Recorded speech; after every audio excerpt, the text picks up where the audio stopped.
liebe Freunde, willkommen zu Light und Conspiracies im Gespräch mit Ole Dammegard und den begrüße ich jetzt gleich mal in Bali. Wir müssen das Gespräch in Englisch führen, aber ich werde einiges übersetzen. Hello, dear Ole. Hello, dear Manuel. How are you? Wie geht's? Wie geht's? Yeah, I'm okay. It's a crazy situation in Europe. I know you know what I'm talking about. All about COVID and nonsense. Yeah. How's the situation in Bali? May I ask? It's now it's better. We've had lockdowns here as well with lots of roadblocks and stuff.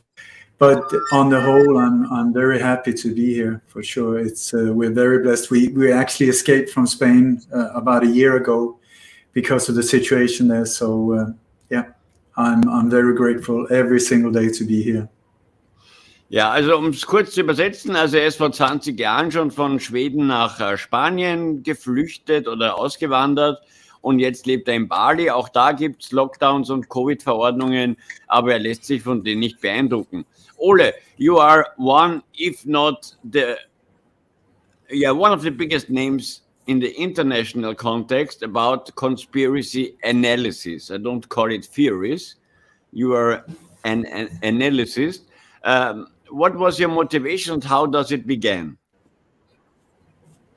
That was a big question.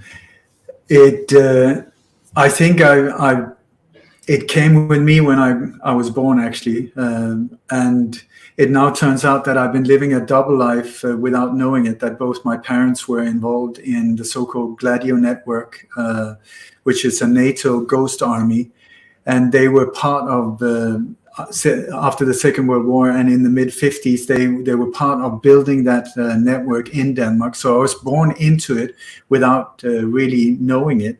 And it's only the last few years that I found out what was actually going on in my family for all of these years. But with my sort of awakening was in 1980, the first time I saw the so-called Zapruder film of the assassination of Kennedy, where it is very obvious when you see the direction of the impact of the bullet to the head of JFK, where his head is thrown back and to the left, that the shooter must have been standing in front somewhere and to the right. But the official story was that he was behind him up on the 6th floor behind a tree. I mean, it didn't make any sense whatsoever. And that was the starting point from me. Not so much, because it's like when you start looking at many of these ones, they're what I would call no-brainers. It's so obvious that something is wrong. But then the official story comes and gives a totally different version of what happened. And what really got to me was the big powers that were behind the support of these of this official version, like heavyweight journalists and documentary makers, and all of them backing something that was so obviously not true. And since I was working as a reporter at the time, that was the thing that really got me very, very confused for years. I did not understand why they would back these things, because I could not see how these forces were connected in any way or shape. And so that was the thing that got me down the beginning of this rabbit hole, if you want. Also unsere deutschen Zuschauer, die des Englischen nicht alle mächtig sind im ostdeutschen Raum. Also angefangen hat es auch bei ihm mit der Kennedy-Ermordung und klar, der Schuss kam ja von vorne und sein Kopf ging ja zuerst nach rechts und dann nach links und das passt natürlich nicht, wenn der Schuss von hinten kam. There are many theories and two guys are in the main focus about the deadly shot. One is Lucian Sati, a killer from the Corsican Mafia, and the other one is James Files, who did an interview with Jim Mars in the prison in Chicago. He said he was the guy who shot Kennedy. What's your opinion about the two persons? No, both of them are correct, but there were multiple shooters around JFK, around Dealey Plaza. I was one of the key speakers in Dallas a few years ago. I'm also a very close friend to Lee Harvey Oswald's mistress, Judith Barry Baker, and the Babushka lady, E. Howard Hunt's son, St. John. Jim Morris was also a close friend. I mean, so I really dedicated my life to try and find out what actually went down. I've also been in direct contact with James Files. And the thing is that the whole of Dealey Plaza was surrounded by shooters. It was not one, it was not two. 14. It seems like 4 teams or whatever. It seems like there was at least 12 shooters in different buildings, behind the fences and so on. So Lucien Sarti was the guy that is called Black Dog or Badgeman as well. He was dressed in a black Dallas the umbrella.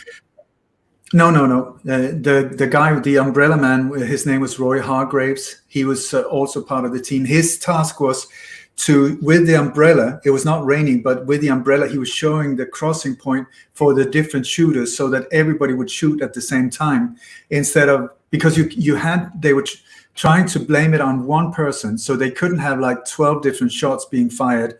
It had to be just 3. So everybody had to shoot at the very same time. That's why the umbrella man was there. His name was Roy Hargraves. And, then I can name more or less everyone of the shooters that was involved, the spotters, also their position. But Lucien Sarti was behind the white wall. There was next to one of the other shooters. His name was Clyde Forshaw, next to a white car that was reversed up until the wall. And then you had Lucien Sarti, and then behind the picket fence, just a few meters further down, was James Files. So all of them. And James Files, I find very trustworthy, very, very trustworthy. Even though he's already out of prison, is he still alive? I don't know. He's out of prison, but he's still alive. And what can I say? It was very strange because after he was released, he contacted me on Facebook under the name of David Armstrong. And which was a very odd experience for me, because this is, whatever you want to say about him, he's a brutal killer, but also a man of honor. And also he's been reborn as a Christian. This is the thing that made him change in life, and also to take a step forward. And so he had no interest in becoming famous or known or whatever. It was very dangerous for him to come forward with this. But it was because a friend of his, a man that had approached him in prison, trying to get him to talk about this whole thing. They became close friends. And then because of that, this man died under also mysterious circumstances, where it's very obvious that he was murdered in. He was being operated on, and everything was fine, and then boom, he died. This is a common thing, but he was just about to try and get JFK's body taken out of the grave to examine it for traces of mercury, which was the part of the ammo that James Files had used for the final headshot. Also um für unsere nicht-englischen Zuschauer kurz runterzubrechen, er sagt natürlich auch, es war ein Komplott, es waren zumindest 12, manche sagen 14 Schützen. It was a combination of mafia killers, mobsters, CIA shooters, and also part of the military was involved, a special unit, and the media, because all those guys had the possibility to put all those theories down, the truth down. It's not possible if it's only the mafia. No, it's like what you're saying is absolutely true, because it was a combination of forces. It was just like when Julius Caesar was stabbed to death. There were like different people around him with all there were different motives from these different people, all of them part of murdering him.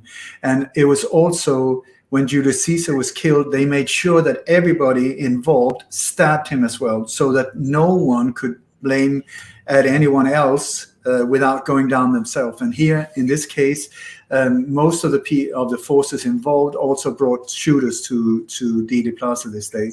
So it was a combination, just like you said. It was a combo from the Secret Service, also the Dallas police unit. You had the mob was big time in the CIA, the military-industrial complex. There was some big oil tycoons that was behind funding it, and then the whole military-industrial complex. So, but the main shooters that was on the scene that day came from a special mobile hit team called Operation 40 that was created in the CIA in the early 60s, with the idea, the main object for this group was to take out Fidel Castro. But then JFK became unreliable after the Bay of Pigs invasion, and where he suddenly became, or it was actually not that, it was the Cuban Missile Crisis, where suddenly JFK said, enough is enough. I mean, he was at almost pressing the button to start the Third World War, and saw the level of madness that was behind the whole thing. And after that, he from being some kind of a playboy type, suddenly he became this incredibly powerful individual that said, I'm going to crush the CIA into 1,000 pieces. I'm going to withdraw from the Vietnam War.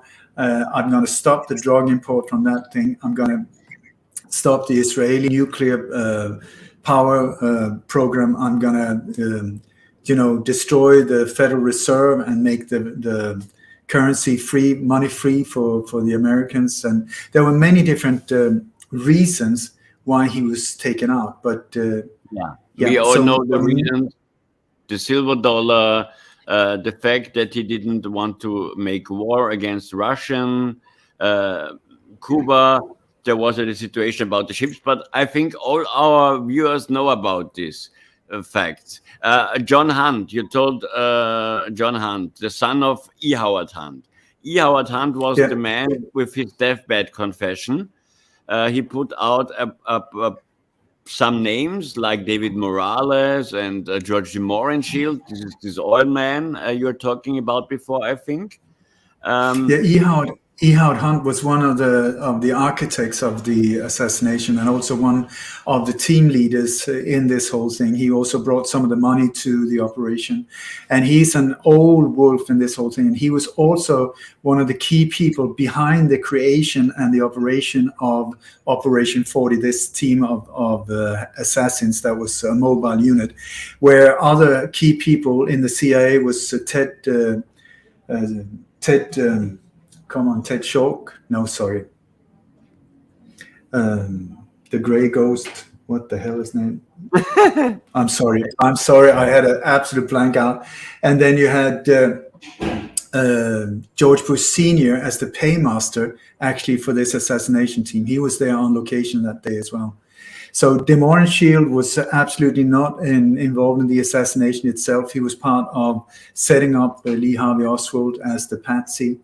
Then you had E. Howard Hunt, and it's St. John Hunt. He was the guy that, the son of E. Howard Hunt, that recorded this deathbed assassination. And he is also a friend of mine that I got to know and that I really respect. Deathbed confession.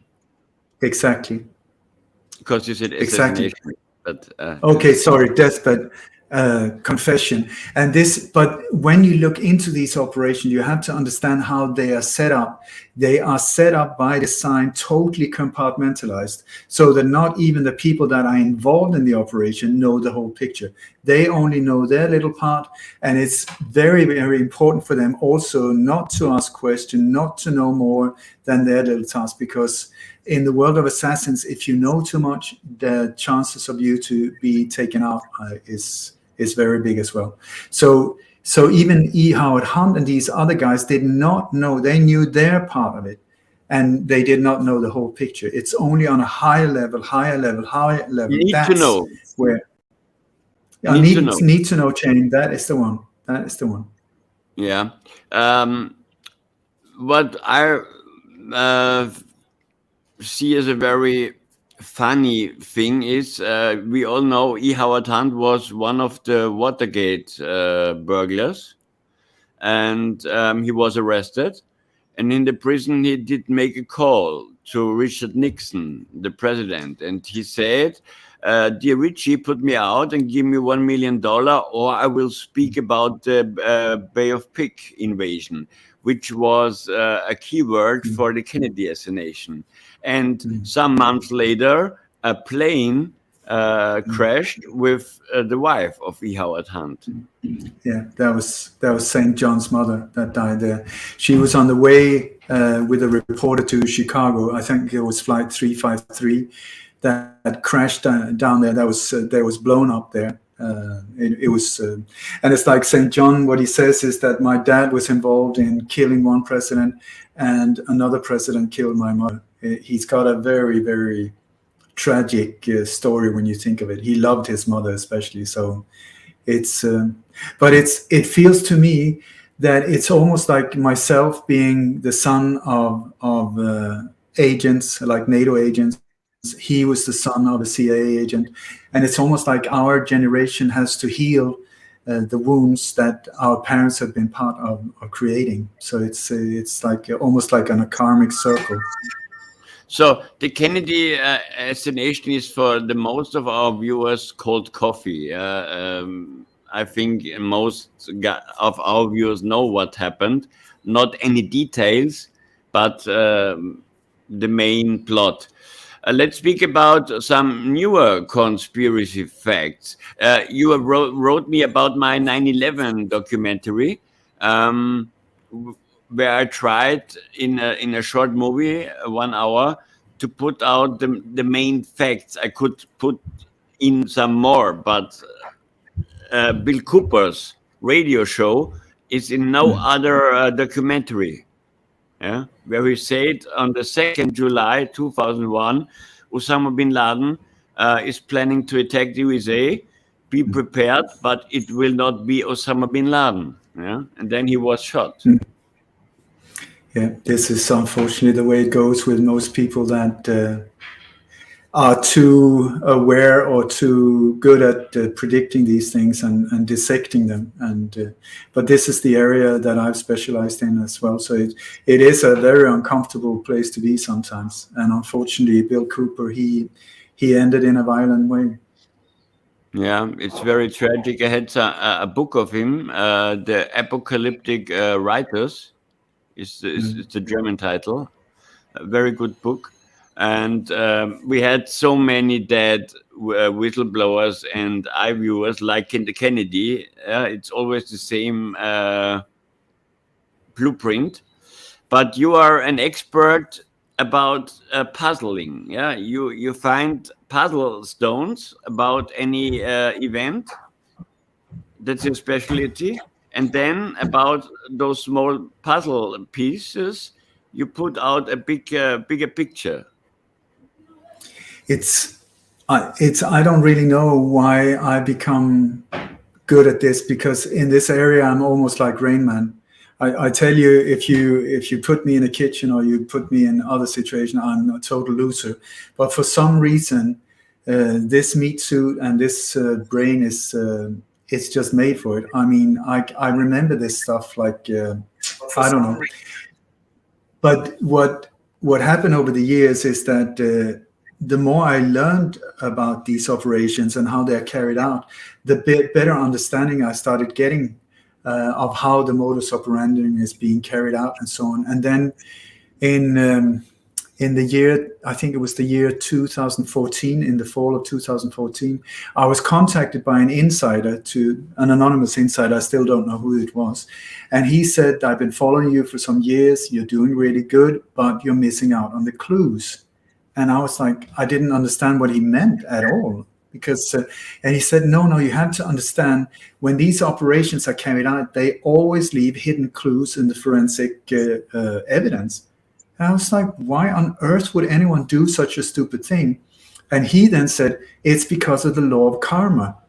The way they interpret the law of karma is that if they show us what they're going to do and we don't react, then the bad karma is on our shoulders. It's our fault. We did it to ourselves, not them. And he said, in addition, if they show us what they're going to do, we don't react, we indirectly consent. And then if they manage to pull it off, it even adds good karma to them. So it's like, for me, it's absolutely bizarre. I thought that what a weird, I didn't get it at all. I didn't take him seriously to start with, but then came the Charlie Hebdo attack, and that was the first time.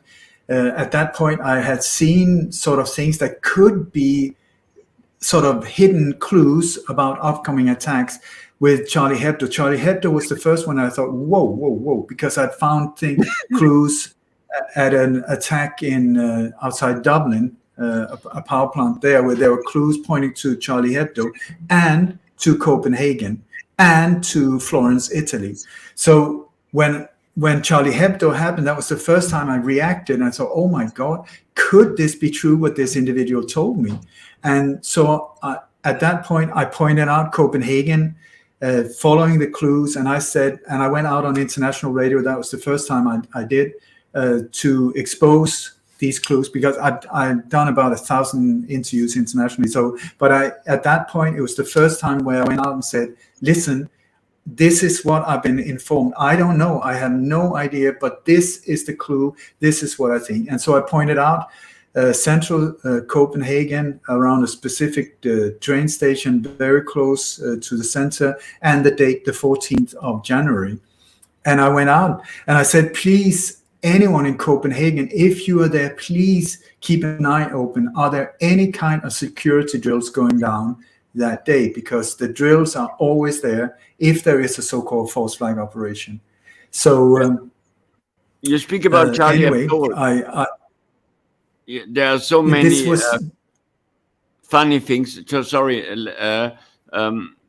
because there was one police group, 3 guys with a map, so it looked like being scripted, and those radicalists, the Quachi brothers,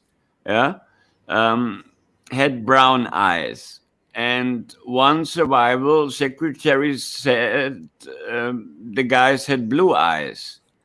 I tell you, the whole Charlie Hebdo event is absolute bullshit. That is it. I've been on location. I normally try to go there myself as a one-man band on location right after it happened, or before, if I can manage to stop it, because up until today's date, I've exposed 61 of these up to 2 months before they actually happened on international radio. So thanks to what this insider informed me about them leaving clues, this is the thing that has given me this sort of the opening into finding out and being able to stop this operation. Because had it not been for that insider, I would have never ever thought that anyone would do such a weird thing as leaving clues, but that is what they do. And so this is what we have to look out for. Für unsere deutschen Zuschauer nur ganz kurz, wir haben jetzt Charlie Hebdo in Frankreich besprochen. Das war diese Redaktion dieses Satiremagazins, wo ja angeblich 10 Redakteure erschossen wurden und auch ein Polizist.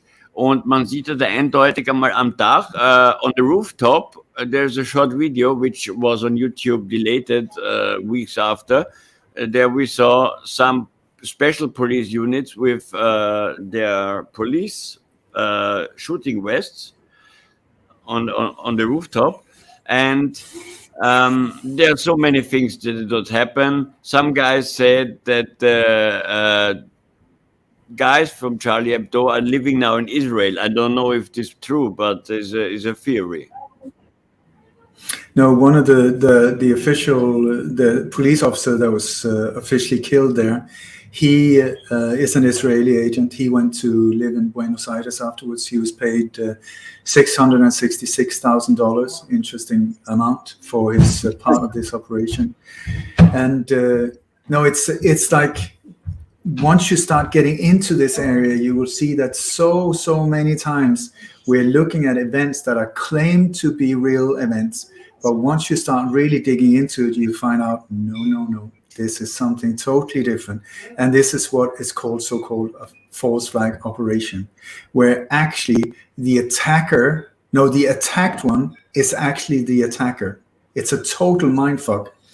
So that the victim is actually the one that is the attacker. And this had been standard procedure. I mean, I've been looking into hundreds and hundreds of cases. And when I say look into, I mean look into. I mean, it's not by coincidence that I'm a world-leading expert, because I'm one stubborn son of a bitch. I do not give up.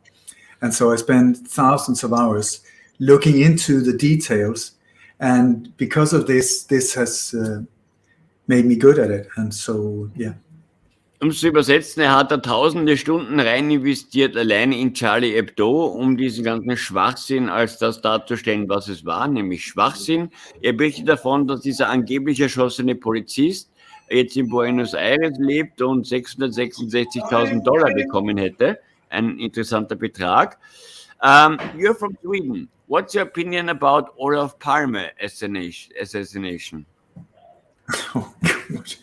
This, my friend, is one of the most complicated cases in the world history, in the history of the world. It is the most expensive murder investigation in the whole world ever.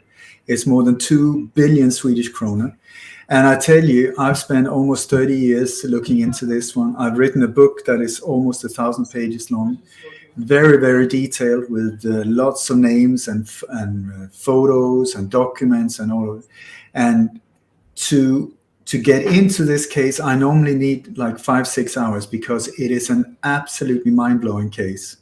But what I can do is I can give you a quick version where it's so bizarre that the reason I normally need 5-6 hours is because normally I use the first 2-3 hours just to show all of the weird, super weird abnormalities around this whole case, all of the bizarre things that should not happen that has happened.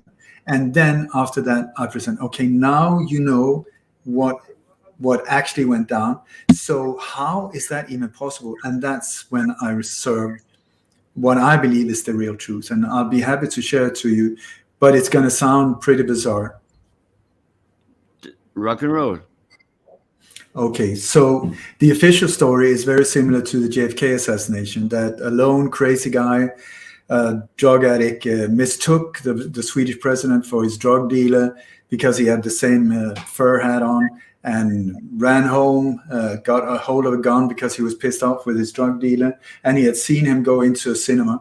And then he went out, waited for him, and then when this couple, the prime minister and his wife, were walking on their way home, he stepped out behind them, fired one shot through the body of Olof Palme, and another shot at the prime minister's wife, Lisbeth, without hitting her.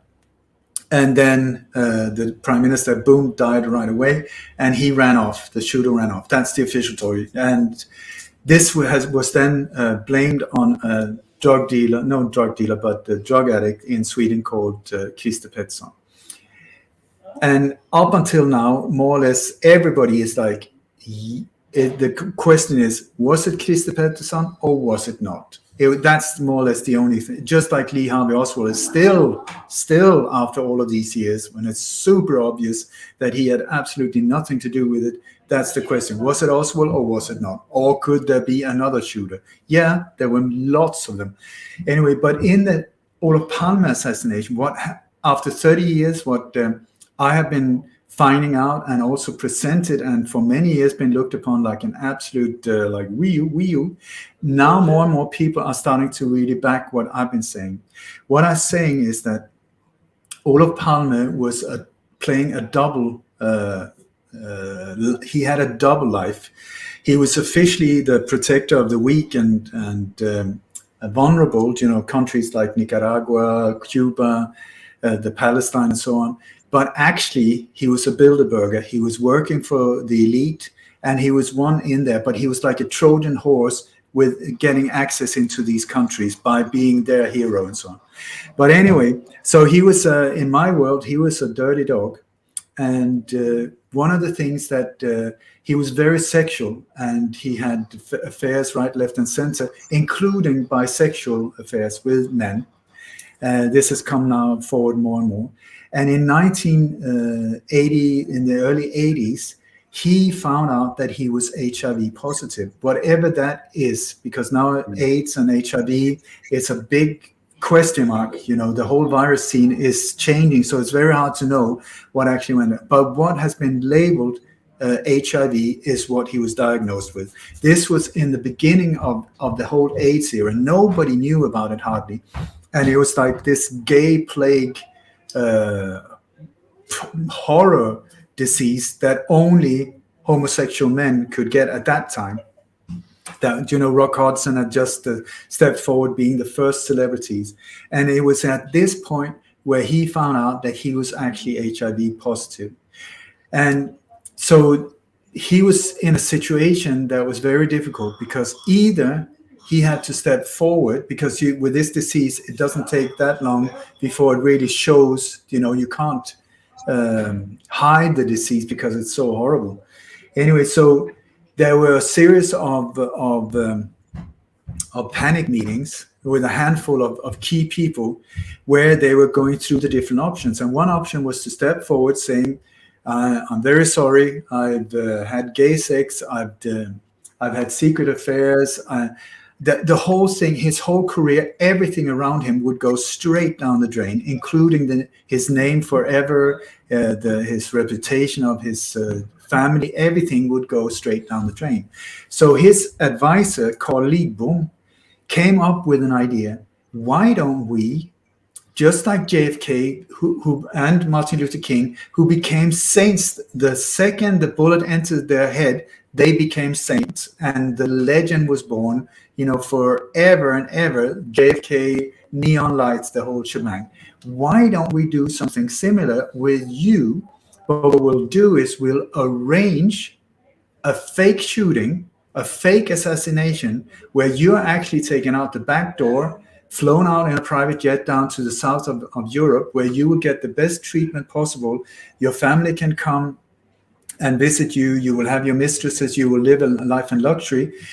And the Social Democrat Party and the Bilderberg Group, all of these things will be intact. The scandal will not touch them.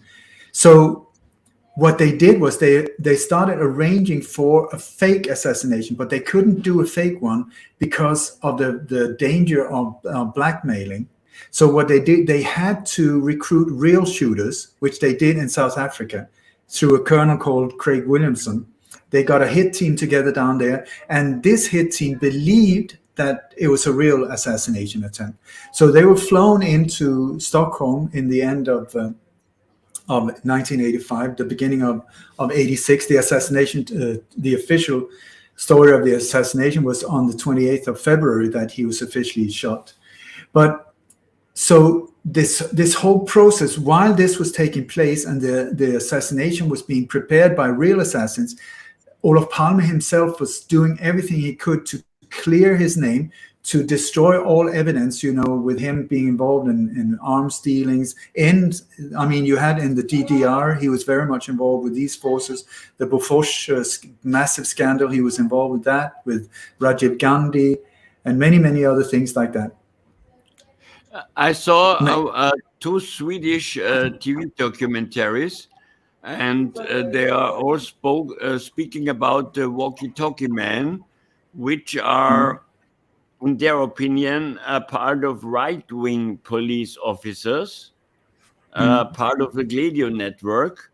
What's your opinion about that theory? Yeah, for sure. They were part of it. I have names and photos and all of them. There was, but the thing was that while he was under surveillance, the last 3-4 weeks before his death, there were these observations. There was almost 250 observations of walkie-talkie men in his close perimeter of where he was moving around, his home in the old town, where he was working, the government buildings and so on. And what they were preparing, they were mapping the whole thing, where to do the proper hit. And what was decided was that they were going to hit outside the so-called Skandiahuset, which is an insurance company in Stockholm, but it's also the headquarters of Stay Behind in Sweden, where Olof Palme, William Colby, the CIA director, and other big shots, Alan Dulles, were in in this building over the years, building up the Swedish part of the Stay Behind network. But anyway, was in the meantime, when the fake assassination was being planned, this is complicated. This is why I normally don't go into to just say it like quickly like this. But while they were preparing with this real hit team, but for a fake assassination where a double would go down and be killed and Olof Palme be flown out. While he was doing that to clear his name, he was also stopping so many things that was part of his operations for the elite, for the Bilderberg group and so on, which was pissing off a lot of people because nobody on the outside understood what was going on. Because suddenly he stopped these gunpowder transports that were going down through East Germany on the way to the Iran-Iraq war. He stopped that. He stopped all kinds of things. He was trying to make the whole of Scandinavia a nuclear-free zone, which would stop the American nuclear submarines and stuff. He was just going totally against his normal agenda. And a lot of people were getting extremely worried and pissed off as well, because also he was going to go and see Gorbachev in Moscow. So a series of meetings took place in Wiltshire in England, where NATO and other people from Stay Behind and government and also business people were involved. CIA, different intelligence agencies were in at these meetings, where they, without knowing that there was already an assassination being planned, they decided to take him out before it was too late because he was totally unreliable. So if we call them NATO, they sent in a hit team to map and take him out. And when they came on location, they discovered, oh my God, there's already a hit team here. So they went send reports back to Wiltshire saying, what the hell is going on?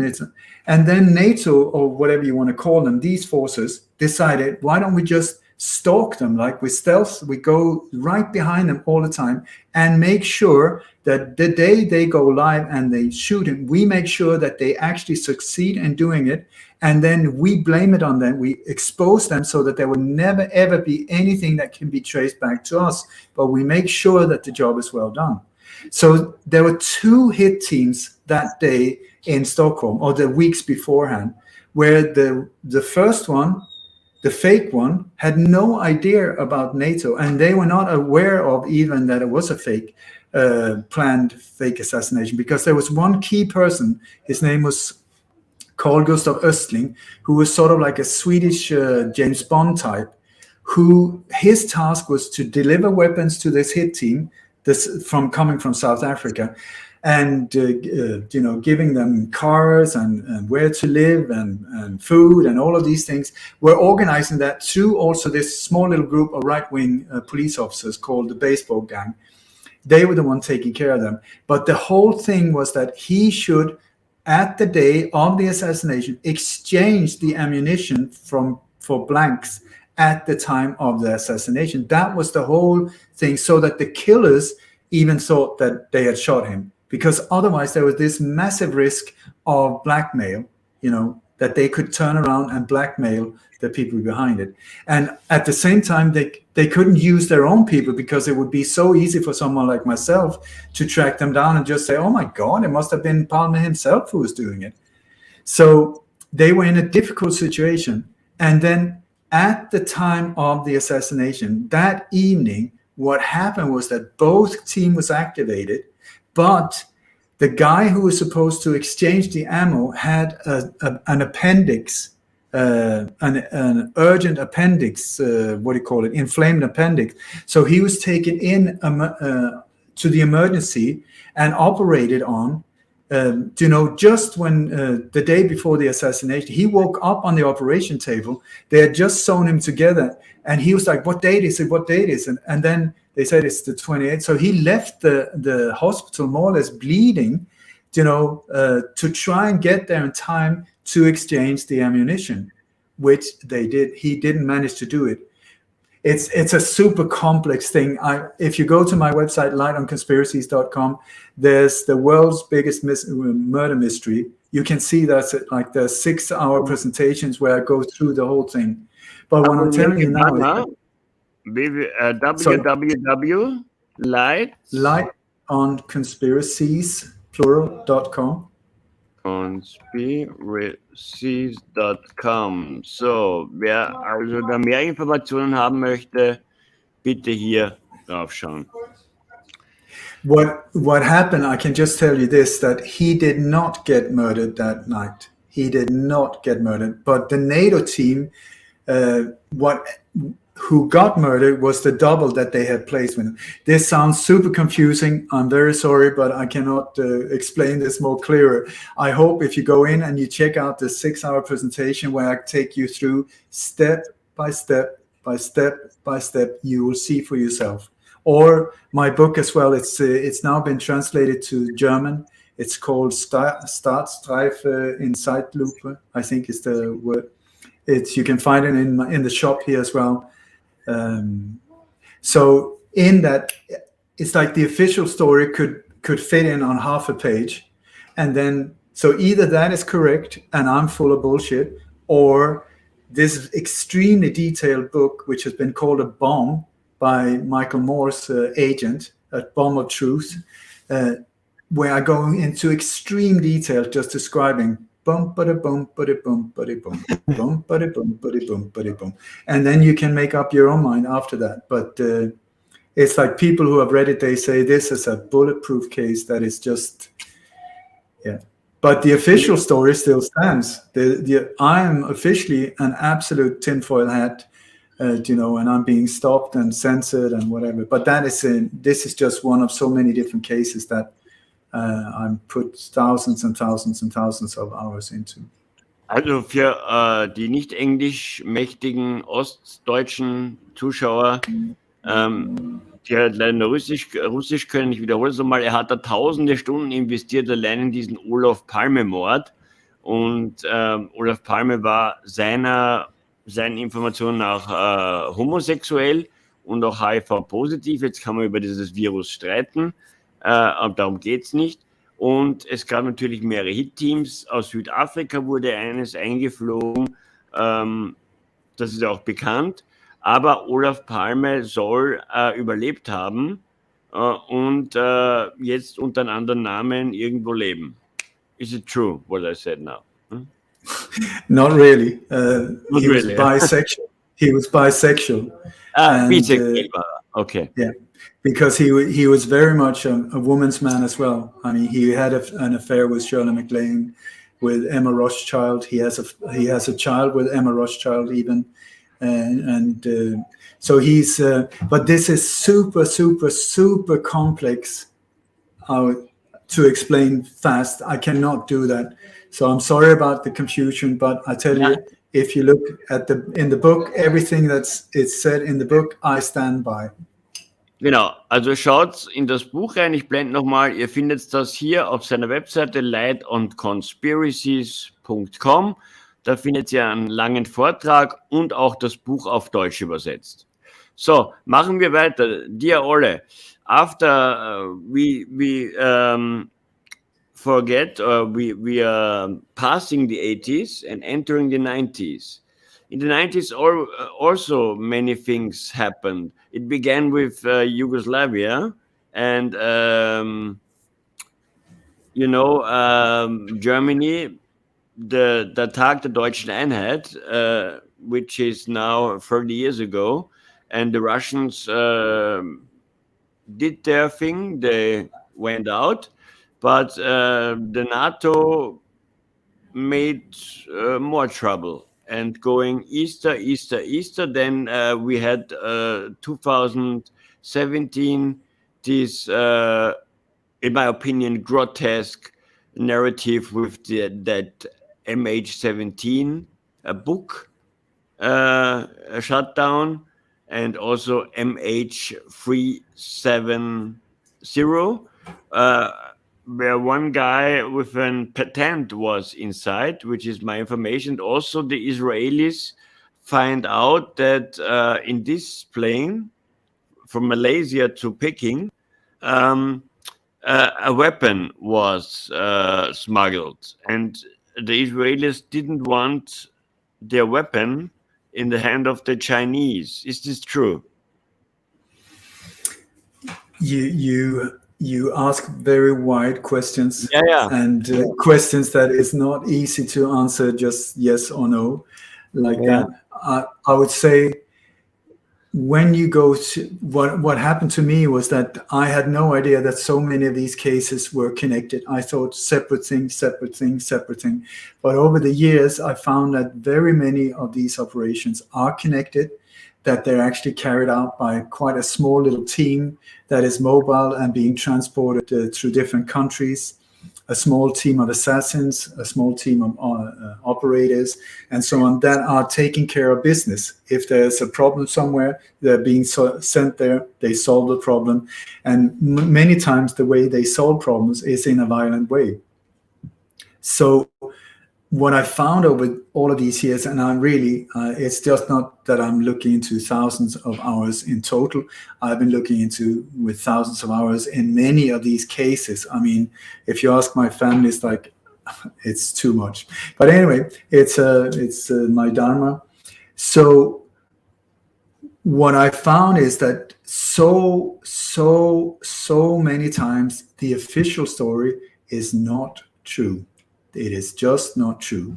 But instead of just saying that, what you have to find out is what then actually happened. Because this is when you go on location, that is often where you start feeling the size of the streets. Where did it happen?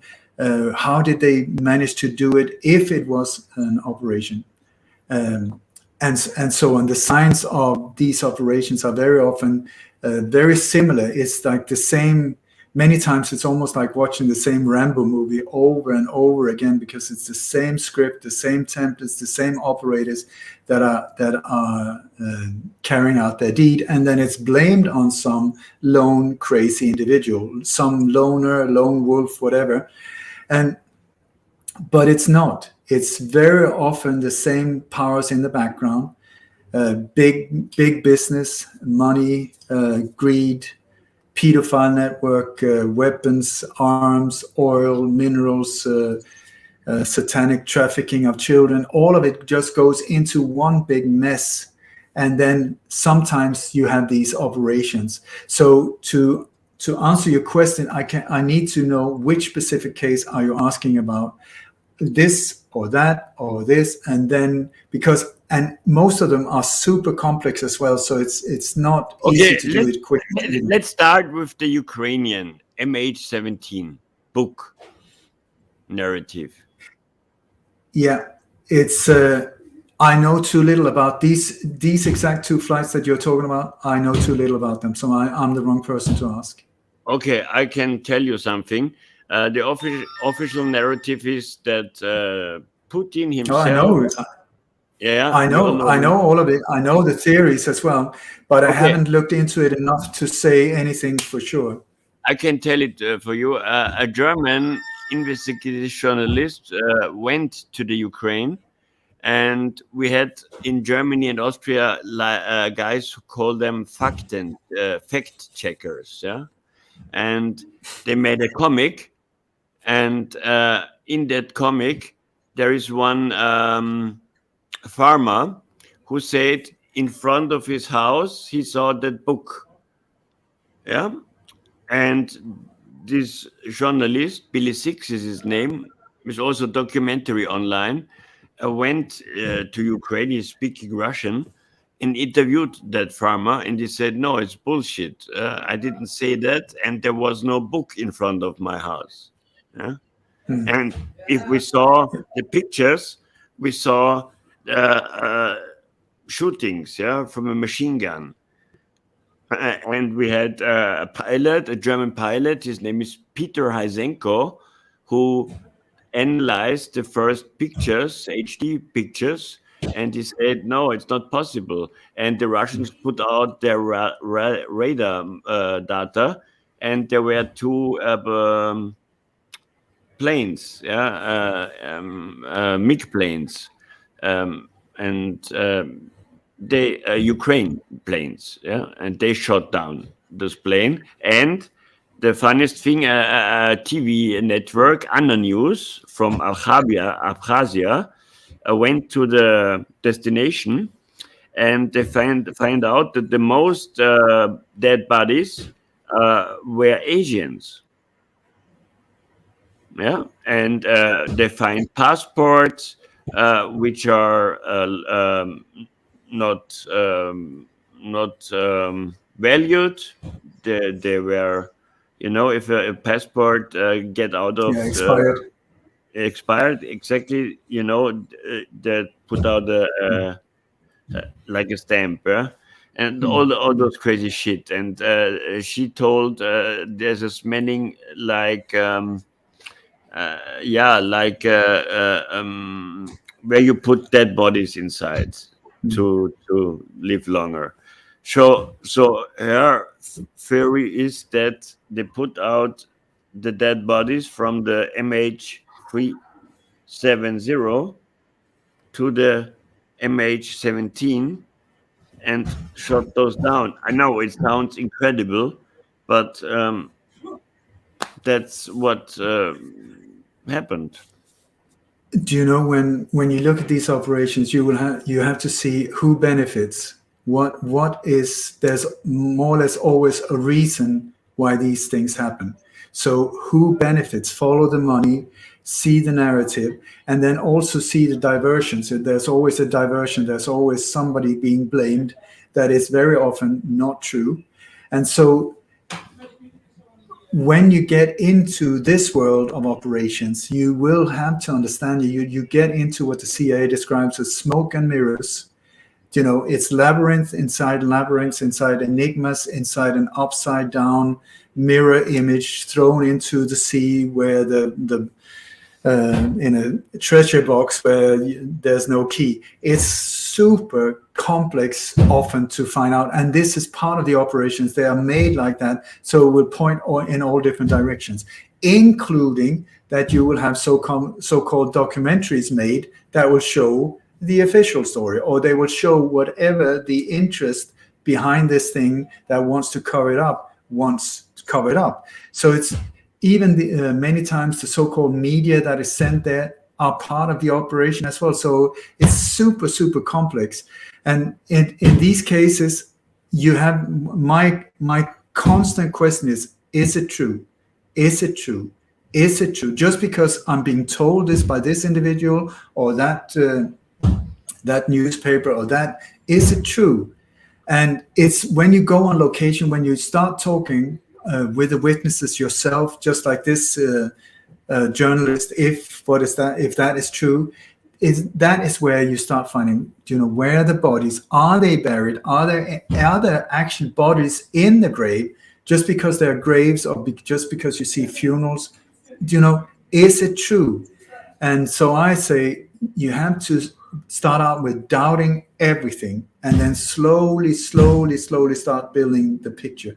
And I would say very often you cannot just build it on the internet. The internet is being manipulated as well. The information is being directed in whatever way they want to play us sometimes, so it's like you have to go back to basics, get yourself on location, but it's scary as hell, I tell you that. It's really scary at times.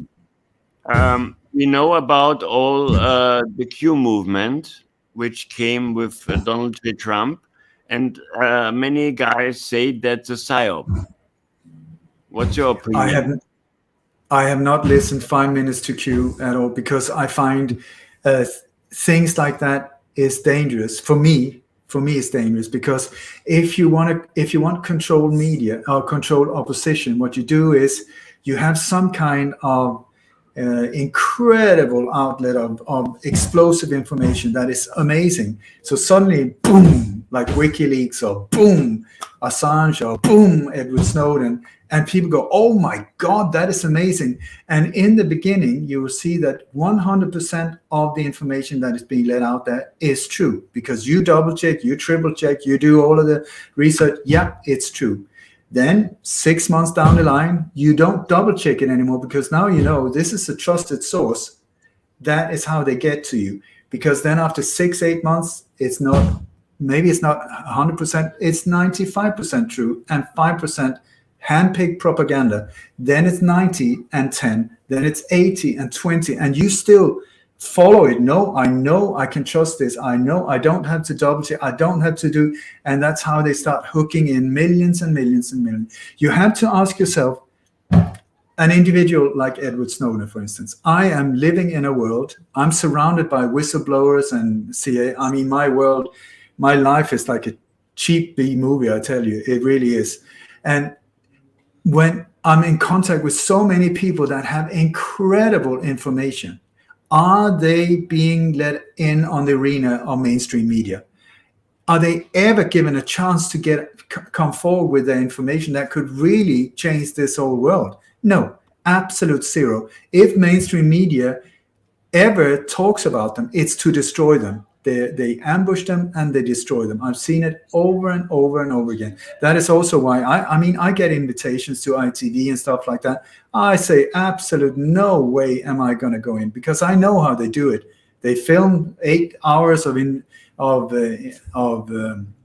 interviews, fantastic, really nice people that interview you, and then they cut it together, the people that in the editing room cut it together, and you're presented like in 5 minutes where you sound absolutely like a nutcase. So I've seen it over and over again. But then you have people like Edward Snowden. No one else is let out there. No one, all of these incredible whistleblowers. I have people in the CIA with information that is mind-blowing, absolutely mind-blowing. And they're all over alternative media, never in mainstream. Edward Snowden, he sneezes and the whole international media is there, covering everything. What is that? Same with WikiLeaks. What is that? And when you start looking into WikiLeaks, very sorry, it, in my opinion, 100% control opposition. Beautifully carried out, but it's only when you start dissecting what WikiLeaks really are, who's the board members, who's financing it, and so on, you will see, oh my God, what the hell is that? And dear Julius Assange, I know he's the love child of so many, they love him, but same there, I'm very sorry to say, I trust him about 0%. Same with Alex Jones. These are what I believe absolute control opposition. Yeah. But it's a well, what can I say? Ja, ich möchte übersetzen. Also in seiner Ansicht nach sind Leute wie eben WikiLeaks, Julian Assange, aber auch Alex Jones mit Vorsicht zu genießen, kontrollte Opposition. In my opinion, Alex Jones is for a long time demasked as controlled opposition.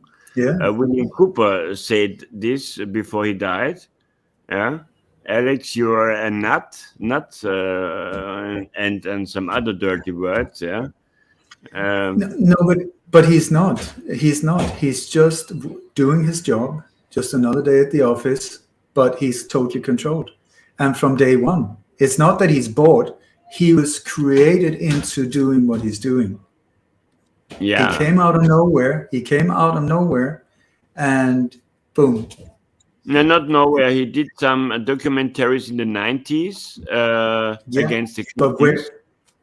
Yeah, he was there with Waco and all of these things. But before, if you look into his past, he's more or less non-existent. Also because it's very closely connected to Bill Hicks.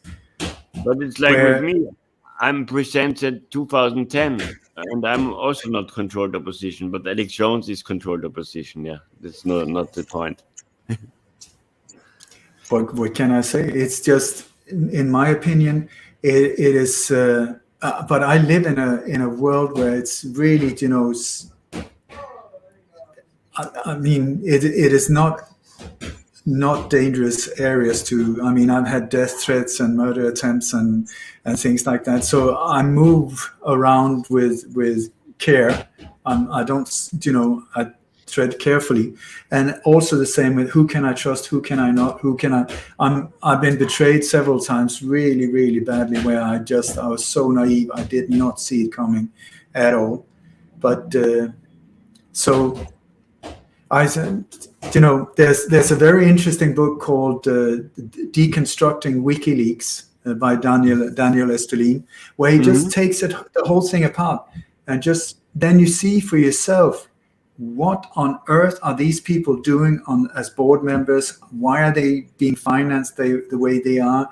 And so on. You will see that it's an outlet of the military-industrial complex, but they're thrown as a controlled opposition for us to look that way. I'm not saying that everything they're saying is not correct. Absolutely not. A major part of it is correct, but handpicked by them behind the scenes so that we do not look in specific areas where they don't want you to look. Also hat ganz große Probleme mit der gesteuerten Opposition, die es auch innerhalb unserer alternativen Medien gibt. Darum prüft die Dinge bestmöglichst. Viele machen das ja gar nicht mehr. Posten. I said most of our viewers are in Telegram, and it's funny. In some groups, you cannot read what's posted during the day. It's impossible, and the people don't check the facts, or the news. They just consume, but they don't check. And I say, please check it, and then make your here inside your body. And I had the same problem with you. A lot of frustration with people who play other games. I'm naive, if you want to call it like that, but that's part of the transformation progress. Yeah. Pizzagate is a very, very, very hard theme. I was digging the hole in Austria. I put out some new facts about the two, because I was working with two other guys on the exposés, the Belgium documents, and in these documents, or those documents, is standing that Elisabeth Briget, a girl who was in the year 1989, was killed by Michel Niul in Hamburg, in Germany. And I went to my computer. I made, I wrote to police, and nothing happened. And 3 weeks later, Michel Niul died. Okay, he was old. He was not, but also funny, yeah. Okay, so I need to narrow it down. Pizzagate is one part of a global network, pedophile network, where it is something absolutely not new. It's been going on for a long, long time. Marc Dutroux, as you were talking about, he was one of the suppliers in Belgium where they were kidnapping children and then supplying them into these chains of sex trades, sex slaves, but also being used by the people in the upper hierarchies of society. I mean, unfortunately, this is in the Western world a bizarre tendency in the higher parts of society where sexual abuse of children and is unfortunately not. It is happening, I must say. And so Pizzagate, if you have Marc Dutroux in Belgium, you have Jimmy Savile in England. Jeffrey Epstein was part of a similar thing also, where they're supplying these sources, but at the same time also they're using these children and these sex acts as blackmail, so that they will supply drugs and kids and whatever is needed into these parties, Freemasonic parties or satanic rituals, which is not presented like that at all to start with from new beginners that are sort of welcomed in there. They're being lured into almost like ambushes where, come on, you can come and party with us. We're the big boys here, So people get lured into it, and then they get themselves into a situation where they're on drugs and alcohol and with prostitutes and sometimes kids as well, without them really knowing it to start with maybe, but without their awareness, they're being filmed and everything is being documented. This is what every single house Jeffrey Epstein was using, also with Jimmy Savile, many of these buildings as well. And it was there to collect blackmail material against these people. So this is also one of the reasons why when things happen, you have the conspiracy itself, and then very often there's like a second conspiracy of silence that follows, because no one in the power positions are reacting. Just like when you wrote that letter, I could have told you many, many times, no, it does not matter at all. I guarantee you, even if you start a court case, it will get stopped. It will lead to nowhere. And a close friend of mine, Karin Hutzebaut, who was named one of the 3 most brave women in Europe in a documentary, she has been standing up for more than 30 years against these forces, all the way up onto the heads of governments in several different countries, taking them to court with stack loads of evidence of sexual abuse, of murders, of ritualistic horror, and it's just being stopped. And so when you ask about Pizzagate, it's just Pizzagate. It's just a tiny little slice of a pizza of the whole picture, much, much bigger. Unfortunately, that is the truth. And this is also the reason for many, many, many children and teenagers disappearing. They don't disappear into thin air. They are kidnapped and then used as currency or used as disposable assets for whatever they want. So unfortunately, I wish it was not true, but unfortunately it is. It is. We find out in our work that the way to the Belgium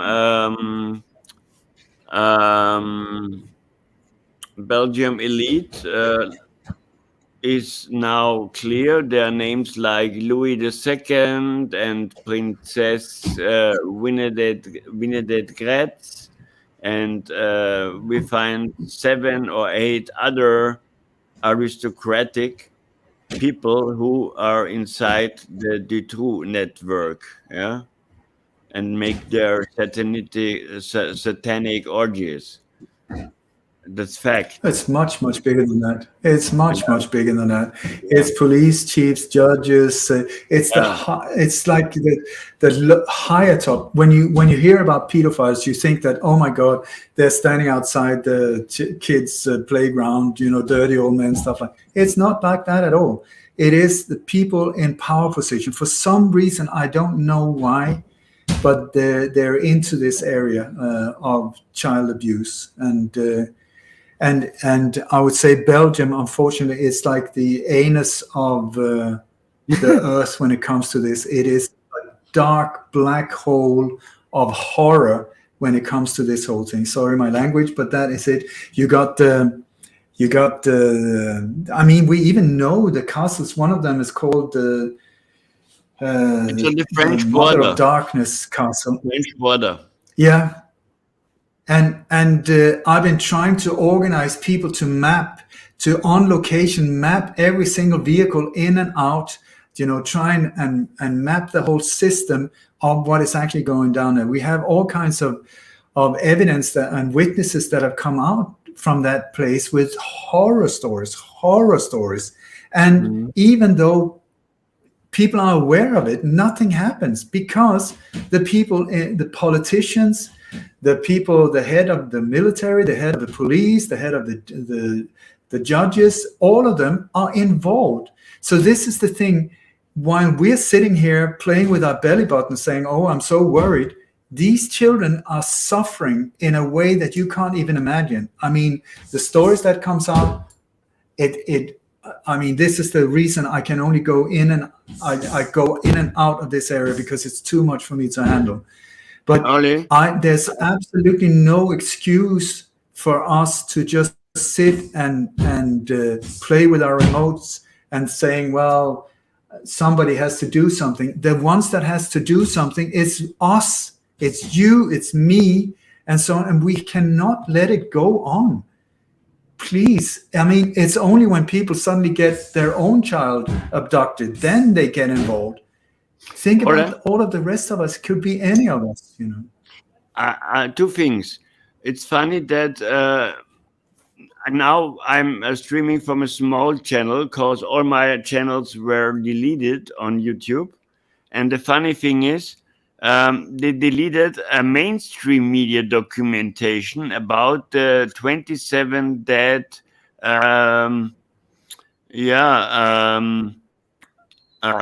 was heißt Zeugen schnell, eye-viewers in the True case. It's a mainstream media production, and that was deleted. Also, all my Epstein researches. I was one of the first guy in Germany who had the documents from the first process, 2008 in Florida, from Mrs. Chiffre. And I put out from the 2000 sites the main things and translated in German, all deleted. The history about pedophilic is all deleted, yeah? It's incredible. Then I made, with my cameraman, a report on the biggest street in Vienna, and I asked them, did you hear about the case Epstein? And the most people know. But 2 from 3 told me that they had sexual abuse inside their own family. One was a man whose son was abused in a Catholic school, and the other guy, his own girlfriend, was abused by her own father and later by her own brother. So it's not a big elite satanic ritual thing. This bullshit is getting to the ground inside, to the normal people. That's incredible. Yeah, and it is. At the same time, you will see that when you look into the Catholic Church and how this has been going on for a long time, there's unfortunately a lot of these things that has been hidden, and it's just an absolute scandal that we haven't stopped it. But it is until we break the back of the beast, the beast that is trying to take over the world at the moment. Until we do that, these things will continue. I believe that this is also why I really aim into the bottom of the belly of the beast with the light of truth. That's why my website is called Light on Conspiracies. It's only when we stop that these things will also stop, because until then, we will just, if you think that you will be able to go to court and do any kind of difference, I tell you, they will keep you there forever and ever, and they will drain you for every cent you have, and then absolutely nothing will happen. Nothing. Even if you make it massively big, in that case, they would sacrifice a few people, like Jeffrey Epstein, if you believe that he died, throw them, he will be thrown under the bus, and but the main thing, the big network, untouched. And it's in Denmark, it's in Norway, it's in Belgium, it's in Holland, Germany, I'm not sure, but I guarantee you, Switzerland for sure,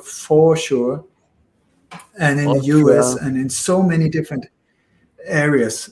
And it just goes into this old network of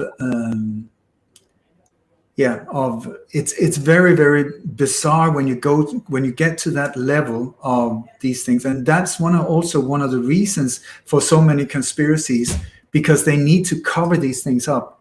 So conspiracies actually mean just breathing together, but it has been taken over and used as sort of when 2 or more people are involved in criminal activity, planning or carrying out criminal activity.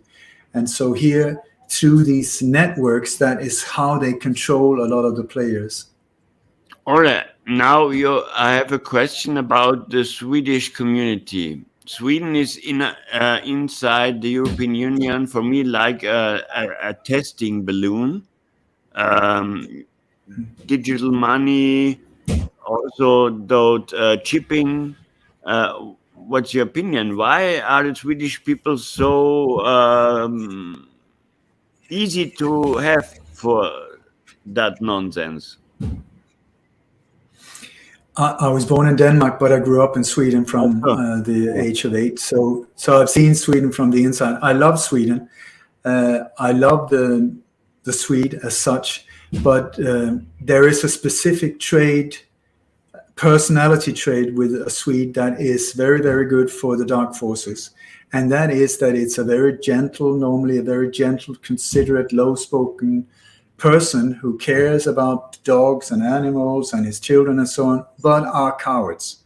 They are very, very afraid of speaking out or saying anything, and standing for their opinion. That is not a Swedish trait at all, at all.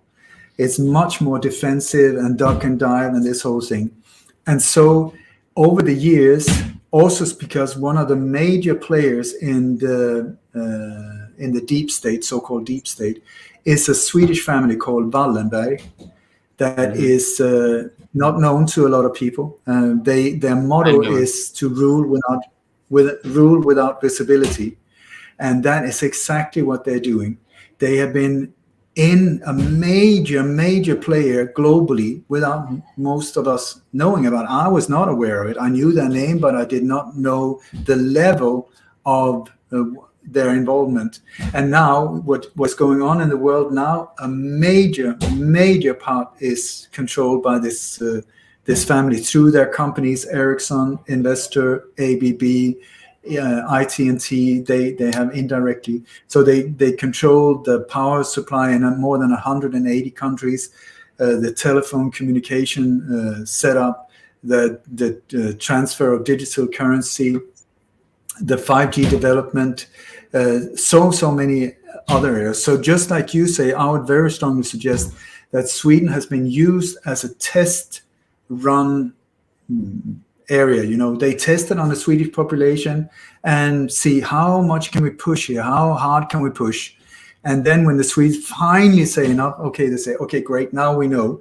And then they just, because Sweden has such a good reputation abroad, they just use it as this like poster child, and then they move it to the next country saying, why do you hesitate? I mean, Sweden is doing it, and they've got ABBA and all of these things, glitter and glamour. So why are you even hesitant? And it's always presented under high-tech, gadgets, and whoa, it's super cool, and so on. But actually, it's absolutely horrific.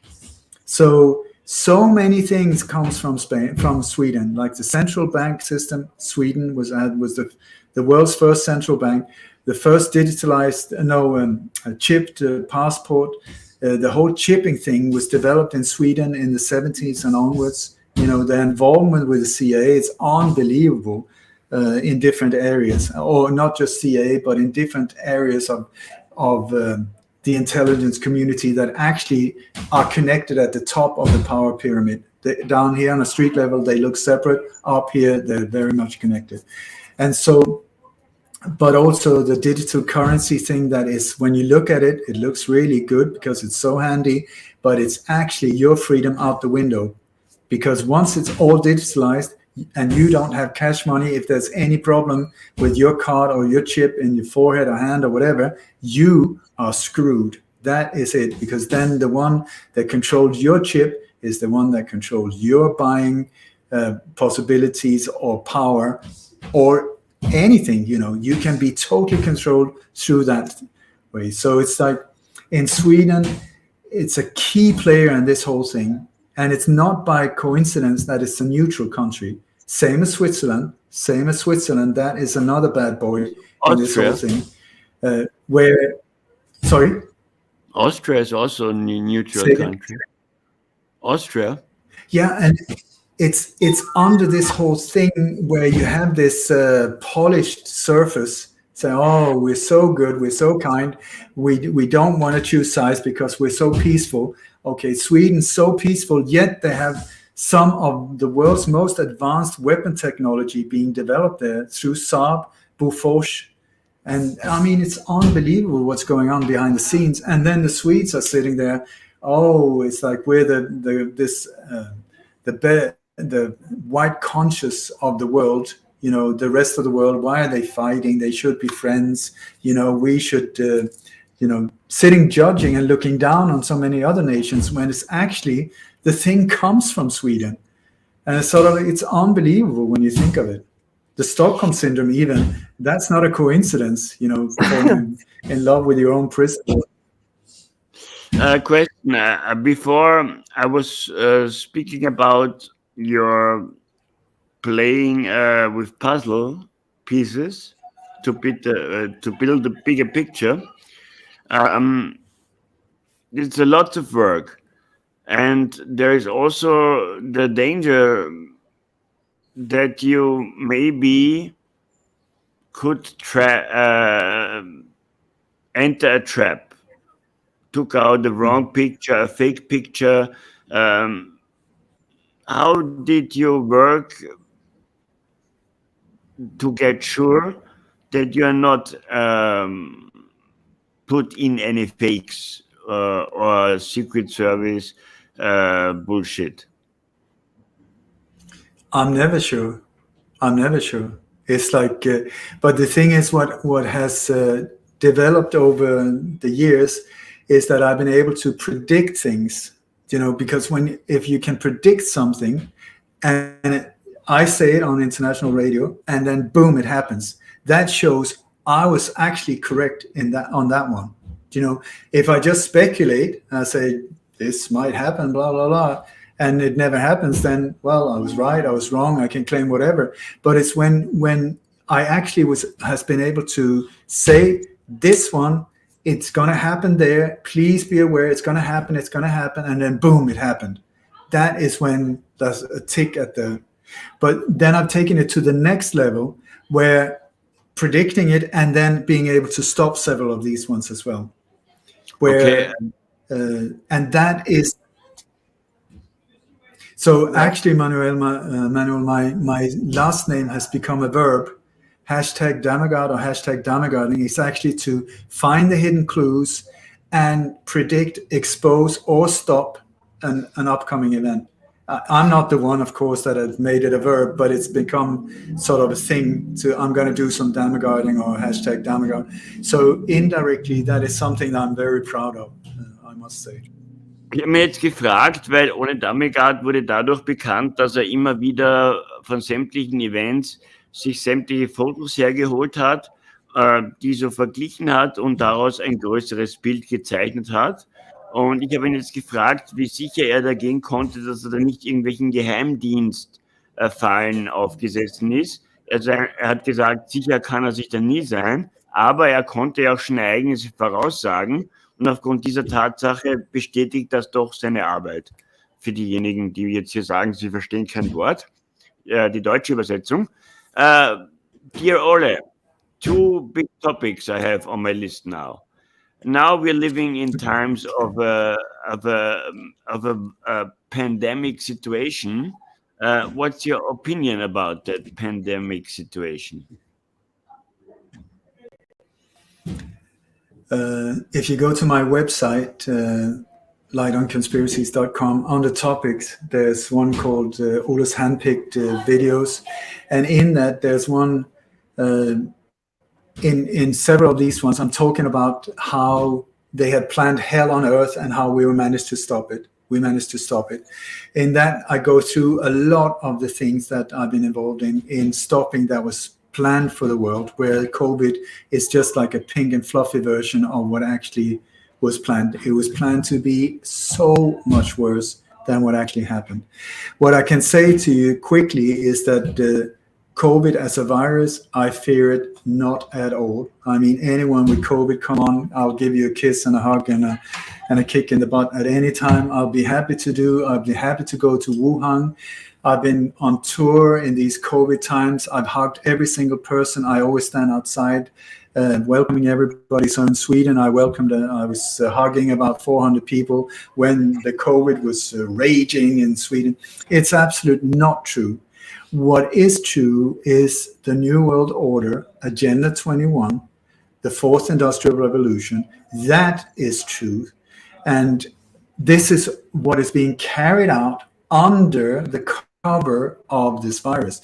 It is with the help, because it's like all of these operations, they can only get to us through fear. It is only through fear that they can make us do things the way they want it. This is it was the old Romans that came up with many of the methods that are being used to this very day. And it's always through fear. So they need something to scare us, something that, whoa, says like this, then we will say, oh my God, we need protection. So we turn towards the people we think are there to protect us. And in these cases, they're actually the ones who created the problem, saying, please help us. And they will then say, well, the only way we can help you is, and boom, in comes the solution. It's an old Roman template, problem, reaction, solution. And so in this case, how would they be able to inject the global population with absolute horror on earth in a way that the world has never, ever seen before? These so-called vaccines are bioweapon of mass destruction. Bioweapon of mass destruction. I kid you not. It is, I wish, but I'm not saying this lightly either, because I'm not a medical expert. I'm not sitting here guessing. What I do in these cases is that I look up the best of the best and try to learn from them. And I'm proud to say that I'm in a group with Dr. Dolores Cahill, who's the head of the World Doctors Alliance, the World Freedom Alliance as well. Dr. Christiane Northrup is in this group as well. She has been 10 times with Oprah Winfrey, if people like Oprah Winfrey. I mean, this is incredible doctor. Dr. Sherry Tenpenny, Dr. Karen Medage, Dr. Tom Evans, Dr. Jerry, whatever his name is. There are all of these incredible people, including she's running for governor now in California, Renette Sinum. I mean, these people, I'm part of this group. We meet once a week just to support each other. I learn from them because they have been working from the inside in these areas, you know, in laboratories, in the vaccine industry, in this whole thing. And they have stepped forward now saying, oh my God, we need to stop this because this is a killing machine on a scale that the world has never ever seen before. So it is through them that I've learned a lot about what is in these alleged vaccines. And it's not one vaccine. There are at least 64, maybe up to more than 100 different ones that they managed to come up with, like in 8 weeks or whatever. Never managed to do these vaccines before. And now suddenly, boom, they got all of these things. But in the vaccines, I guarantee you, you're welcome to chop off my right arm if I'm wrong. There's 0.000000000 things that is good for you, and 99.99999999999% that is directly from a horror movie on steroids. I mean, welcome to zombie land of that is what in them. They are labeled vaccines, but they are not. There's nothing of any kind that has to do with health, and there's everything that has to do with depopulation, population control, all kinds of ways to connect you up to a digital cloud. I mean, it sounds like this is really science fiction, but we're living into it now. It's like watching the Matrix trailer of the future becoming real in front of our very eyes. We are moving straight into this whole thing.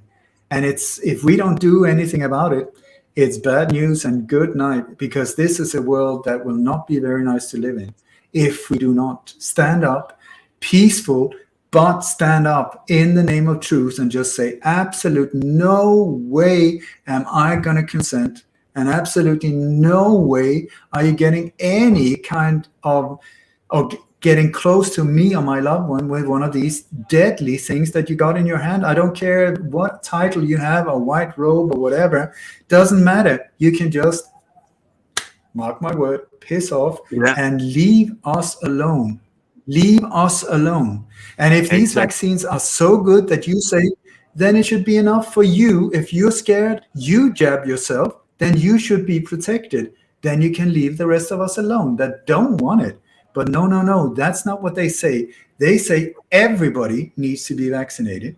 And then they say, then it's not even enough with one. Then you need a booster and a booster and a booster and a booster and a booster and a booster. You haven't even seen, I know the agenda. It's like, I don't know how many are lined up for you. And people have already started dying in the thousands and thousands and thousands in many, many countries for something that is only a normal cold. Yeah, so you put out, you said it's not a normal vaccination, it's a gene experiment manipulation. Yeah, but it's not even an experiment. It's not even an experiment. An experiment, I would say, is like you try out things. No, that worked. That didn't work. It's an attack. It is an attack on humanity. It's a very deliberate attack on humanity.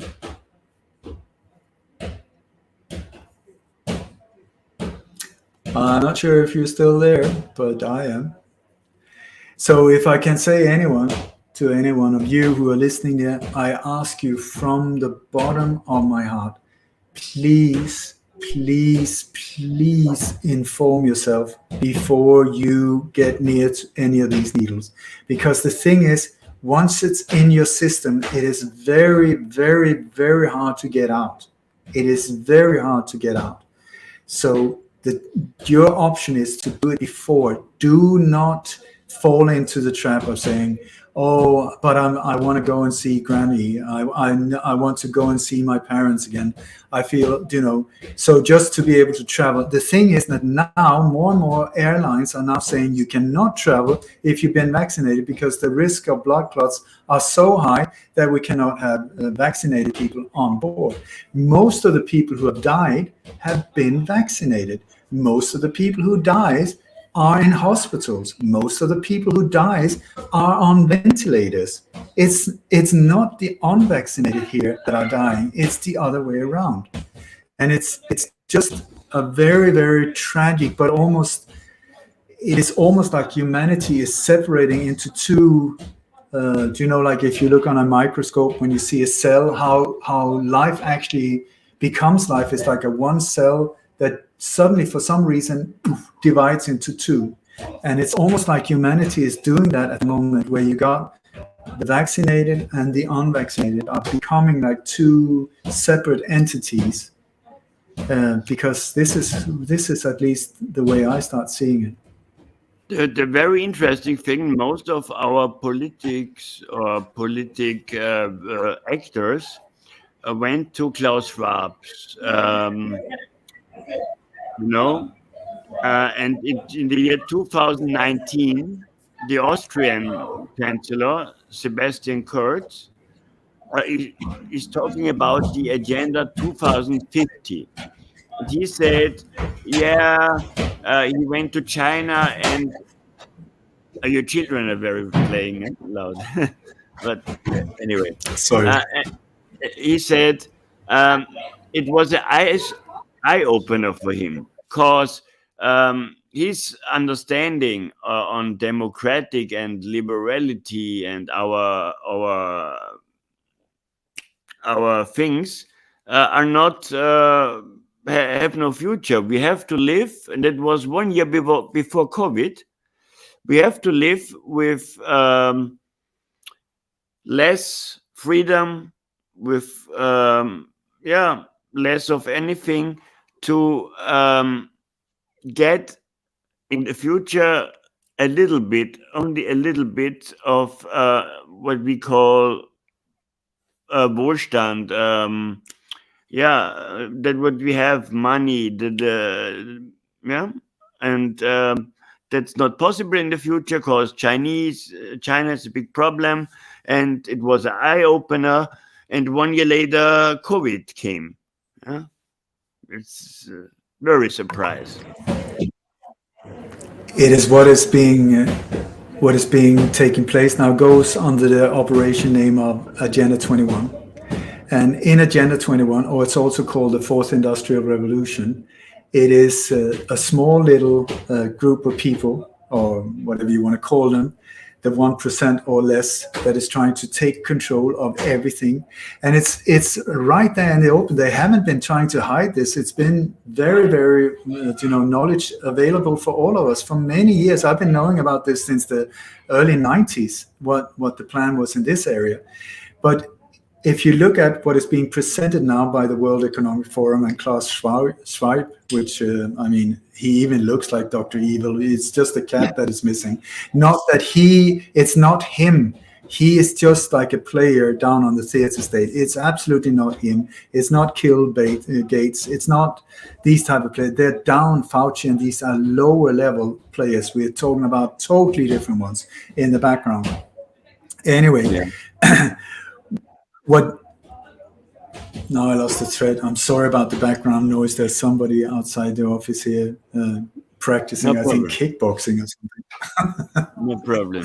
But anyway, what they're talking about in Agenda 21, and this is what is being planned. Agenda 21, which is now carried out by about 174 different countries, none of them who have signed this whole thing. It's just been since I think it was in Buenos Aires in Brazil, in the early 90s, where they had this conference down there led by George Bush Sr., where Agenda 21 was presented. And in Agenda 21, what it's based on is that you, as a citizen, will have nothing. You will be so happy because you will have nothing to worry about and nothing, you will own nothing. You will be free. Fantastic. Okay, so what they say in Agenda 21 is that the government will be in control of all air, all water, all earth, all dirt, land, all media, all police, all military, all property, including your children. I kid you not, including your children. That is Agenda 21. And if you look at your local, go down into your wherever, and you see maybe there's a new school that has been built. In most countries, you will see that there's a little plaque on the outside saying, built according to Agenda 21, blah, blah, blah. And you will see that when your politicians are talking, you will see the logo Agenda 21 behind them. It's not hiding, it's in our face. And so many of these things have been prepared for a long time. Many hospitals, malls, schools have been built like prisons. If you haven't noticed, the similarity is pretty goddamn there. The only thing that needs is change the lock, boom, and a little barbed wire on top, and that's it. So many of these things have been prepared for a long time for this step forward to take place. And it's now through this alleged virus that they have gotten the chance to push us into these things. And the more we act as sheep and just follows and says, brr, brr, yes, yes, to avoid pain or discomfort, the more easily we'll be pushed into this. But it's a one-way door. You go in through that door, I'm very sorry, you will not get out on the other side. That is their plan. I say the exact opposite. I'm super optimistic, so if I'm sitting here spreading fear, my apologies, that is not my intention. But I'm saying we have to be aware of what we're up against and then take the power back in a totally nonviolent way, but stand in our truths and follow the law of the heart. When they say mandatory, what does that even mean? When they say, well, there's a law saying that, if it's against the law of the heart, you know in your heart what is right and wrong. If it's against, in my world, if it's against the law of my heart, I say, this is what you can get from me. I don't know, that's the international language. You back off. I will not follow these rules. I will break them. If it's against human rights, if it's against whatever my heart says, and this is not random. We're born with these things in us. 2,000 years ago, they put them on a stone plate. Don't steal, don't kill, don't lie, don't take somebody else's partners. Do to others the way you would like to be treated. It's not difficult. Don't hurt, and live in peace and harmony. Anything else than that, we don't need thousands of rules and laws and judges and whatever to decide what is right and wrong. We know in our heart. So all of these rules are there to control you. I can guarantee you this. You lose out every single time. That is the name of the game. Yeah, but it's called the Agenda 2030. What you're talking about from Klaus Schwab. No, Agenda 21 is the agenda for the 21st century. Agenda 2030 is a part goal. And then you got, now they're talking about Agenda 25, that's a part goal. Agenda 2050 is another part goal. But Agenda 21 is the 21st century, which is what we're living through now. For me, it's very interesting if I'm looking, and I have had a lot of books. And you know, Michael Hayden, he was NSA and CIA director. And in the year 2008, he said, in the year 2020, we will have, some big crisis in Europe and all over. Yeah, and 2020, we all know what happened 2020. So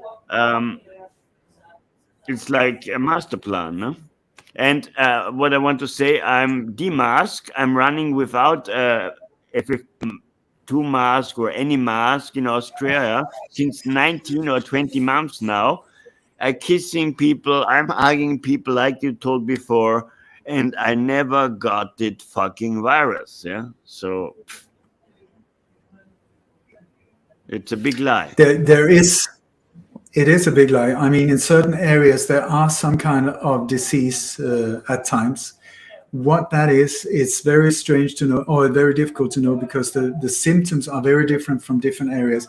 I would suggest that in many areas, depending on what's going on in that country at the time, depending on if they need to push people or scare them more, through chemtrails, they will drop some kind of bio, whatever it is, that will create very similar symptoms to COVID, so that they can say, okay, now we have a new strain, we have a new viral, we have a new this, we have a new that, just to get the start going. Boom. So sometimes it seems like they release it, but when you look on a global scale, how this elite group have been working for so many, I mean, we're talking generations, on creating a sort of a well-oiled machine of a power pyramid, where every single, totally compartmentalized, but where every single piece of it is important for the whole structure. For them, so would these control freaks, actually release a random virus that could kill randomly and just knock out the whole system? I don't think so. It goes totally against the mentality of these super psychopaths. So that is why I totally doubt that there is a virus as such.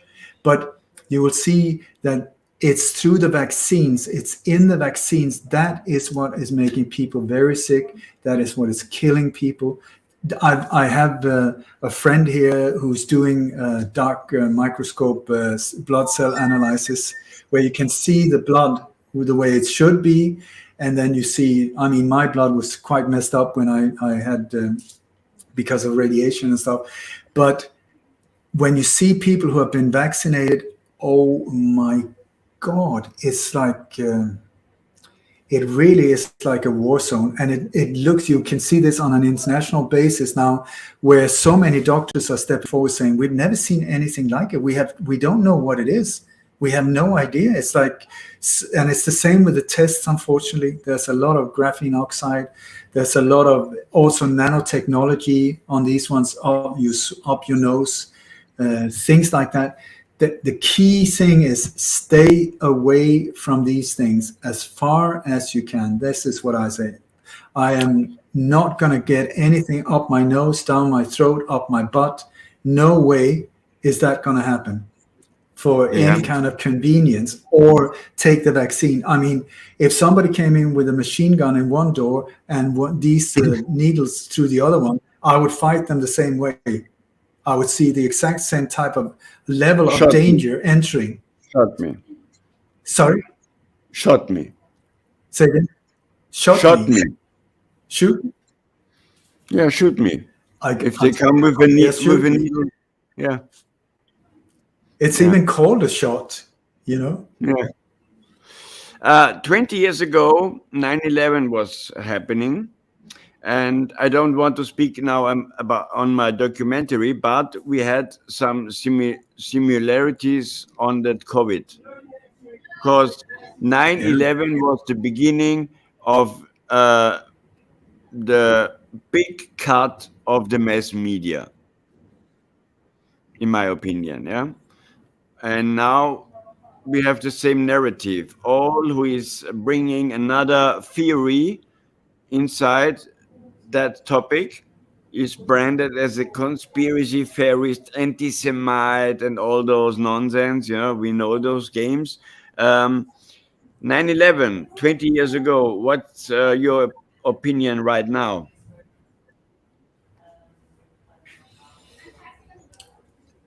I'm amazed that there's still these discussions. It's like when many years ago, my daughter was 4 years old, and I was sitting watching some of the films when you see these buildings coming down, free fall space, totally dustified.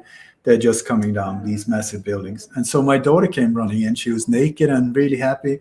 And so she said, Dad, what are you doing? What are you doing? And I said, I'm doing serious adult stuff. And then, anyway, so I described to her the official narrative. I just told her, this is what happened. She then looked at me. She said, Dad, I'm a child. I'm not stupid. Why are you lying to me? She was 4 years old. It took her 8 seconds to see straight through that one. That is just not possible. And this is, if you look, that was a mind that had not yet been screwed up with, She had a free mind. She was just looking at the facts saying, that's just not true. And it's the same with us. We should see that thing straight away, free fall. I mean, concrete and steel and whatever, the size of that free fall speed up yours, that is so not true. I mean, how they did it, that's another one. But to give me the official story, come on. I mean, come on. You can do better than that. But we totally bought it. So many of us that after all of these years, 20, and people are still arguing.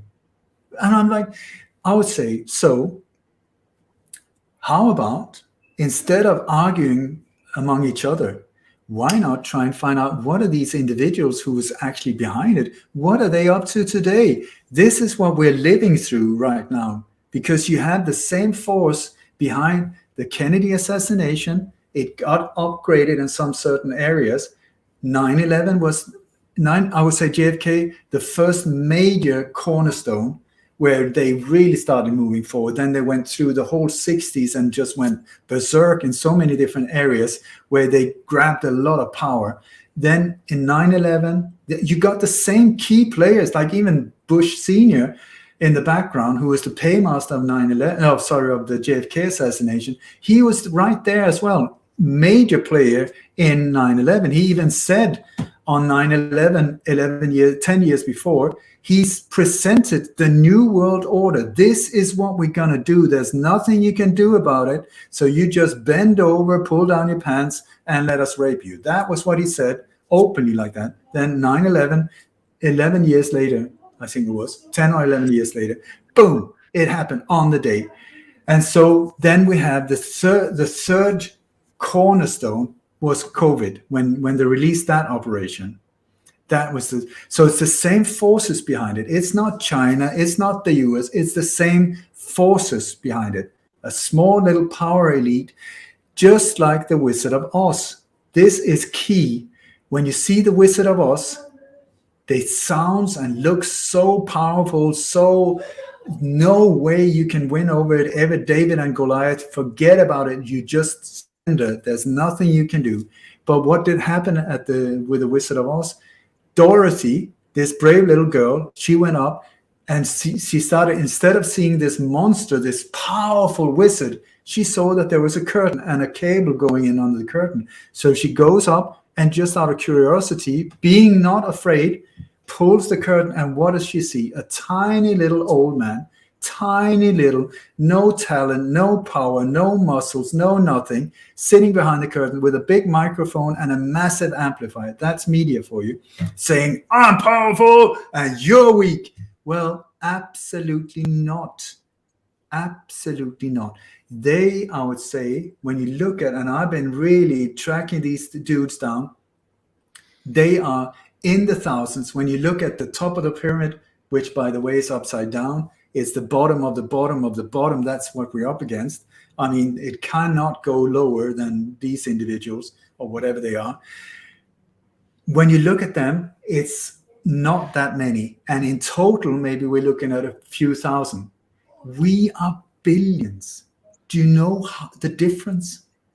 It's like, I spoke to this mathematician. He said it's like you're on a massive big white beach. That's us. You pick up one grain of sand. That's them. And here we are looking worried. It's unbelievable. We're doing it to ourselves. We are the jail wardens of ourselves. We are the ones guarding each other. When actually we should just say, holy crap, pull the curtain. Oh my God, I see it. Now, if you want to depopulate the earth, feel free. There's a window there. You feel free. I can even help you if you want to jump. Not a problem. Gates and these individuals, you want one less? Please be my guest. Jump. The rest of us, leave us alone. If you want to create wars, I will transport you out on that island. You can fight with each other and do. Because when you look at normal people, or so-called normal people, I mean, I just meet unique individuals all the time. The person you see is normally an absolutely beautiful individual, sometimes totally messed up. Well, join the club, messed up and traumatized and whatever, join the club. I'm one of them. But with a good heart, with good intention, I've only met one evil person in my whole life, as far as I know. The rest of them, more or less beautiful people. Assholes, of course. Greedy bastards. You have that in Denmark. You have that in Austria. You have that in South Africa. And you got absolute angels. But that's just the life for you. The matrix we live in has to have that umbrella of colors that can just make the possibility for us to choose. We need left to understand right. We need up to understand down. We need evil to understand good. And then the choice is ours. What do we want to be? What do we want to do with our life? What are we going to do? But here, in this case, this bunch of individuals that we have to take responsibility. We have allowed them, because we've been too much up into our own butt and our own greed and our own selfishness, not caring about others. So we have let these individuals, most of them born psychopaths, so you can't blame them. That's just the way they're set. They have just moved like this into power positions where we've been sitting, popping popcorn, eating pizza and watching X Factor, or sports, while they have been working very hard, like this. And now we're in this situation saying, oh, it's not funny anymore. I feel a little scared. Yeah, but it's because of us. Take responsibility and just take the power back by, they say the way out of this is in. You have to go in to yourself and then understand the only way we can be controlled is through fear. The way out is to let go of fear, become fearless. Easy? No. Impossible? No. It's not easy, but it's not impossible either. So they're indirectly helping us become the absolute best, or we can choose to become absolute cowards and just, make a disgrace of ourselves and die maybe as the worst possible way. Instead of this is the incredible opportunity for us to rise, and be the best version of ourselves, impress ourselves, and just, it's like I have made these t-shirts of stop whining, start shining. Also, I want to say we made this song, a German guy, he's actually German, I think, or Austrian maybe. His name is Mo Anton. And we made a song called Wake Up. You can find it on YouTube. We released it on 9/11 a month ago. It went straight into a #1 top 100 list in Germany.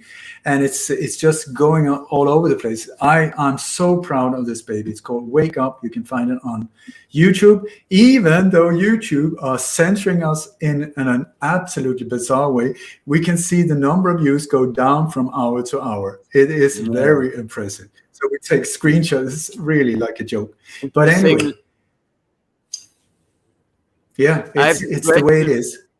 A question from a viewer, Jin77. Ole, can you say something about Yasha Monk? I have no idea who that is or what it is. Okay.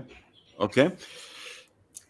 20 years 9/11, the nonsense, for many it's old coffee, yeah, but it's not old coffee. We have still the Patriot Act, we have still PRISM, we have still the war on terror, we have the NATO topic number 5, it's still activated. Yeah? So that's the reason why for me it's not called coffee. Absolutely, that is so true, because that's what I meant with look at what these forces that created that mayhem, what are they doing now? They, right after you have the General Westmoreland, right after 9/11, he stepped forward and said, I was approached not long after 9/11 where they would, or before, when they were saying that we have this report from the CIA where they're going to take out 7 countries in 5 years. Wesley Clark. Based on this. Wesley Clark, sorry about that. Thank you so much. I knew there was something wrong there. Anyway, so it was Syria. Let me see here. Syria, Lebanon, Somalia. Syria, Lebanon, Somalia, Iran, Korea, North Korea, Iran. And, no, not Korea. Yeah. And Somalia, anyway, Syria, Libya, Sudan. Libya. Yeah, Libya. Then Syria, Iran, Iraq, and Iran. Go to YouTube. That is really bad on me, not remembering the right countries. I should be ashamed. Yeah. So, but this is what is behind it, and then see all of the things that has happened based on that event. I mean, the whole thing was, there were no Afghani, what do you call it, hijackers. If you believe the hijacker stories, at least, shouldn't they be from Afghanistan if you would track them down and start a war in Afghanistan? Were there any Iraqis? No. What about 2 wars in Iraq? What about the longest war, I don't know, for many years, in Afghanistan, where they've done nothing? They had nothing to do with it, even if you believe the official story.